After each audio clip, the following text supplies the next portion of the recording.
let's divide 684 by 4. So to use long division or the standard algorithm, let us follow the steps again. First, we write the dividend on the right and the divisor on the left. So that's 684 and 4. Then we put a long division symbol between the dividend and the divisor. Next, we find the leftmost digits of the dividend that we can divide the divisor by. Or let us look for the leftmost digit where we can fit the divisor by. In this case, 6. Since we can divide 6 by 4, or that, in other words, there is 1 4 within a 6. So we use 6. After that, we write how many of the divisor is in that digit that we chose. So how many 4s are in a 6? The answer is 1. And what we do is we put that answer 1 above the digit that we are dividing, which is 6. Then we multiply the divisor 4 by the answer of that last division, which is 1, and we write the answer below the digit that we just divided. Since 4 times 1 is equal to 4,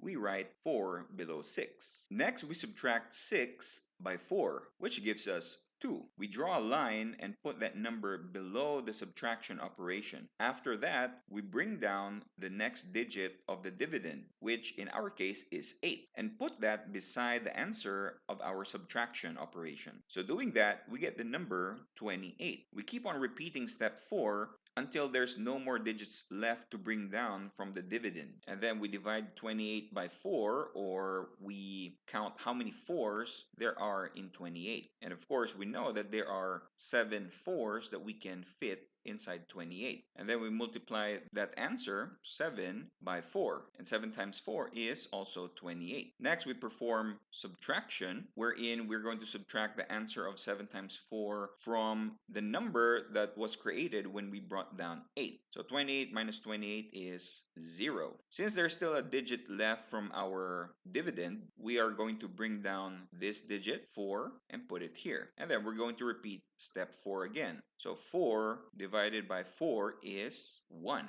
And we put that on top of the digit that we just brought down. And then we multiply the answer of that division, which is 1, to our divisor, which is 4. So 1 times 4 is 4. And then we perform subtraction again, and 4 minus 4 is 0. Since there's no longer any digits left from our dividend to bring down, then that means this is the end of our long division process. And the answer that we can see on top of the division symbol is the answer to our problem, 684 divided by 4, which is 171. Did this video help you? Subscribe to us or follow us so you will be the first to know whenever we upload math help tutorial videos just for you. Here are some videos and playlists you might want to watch. Keep on learning.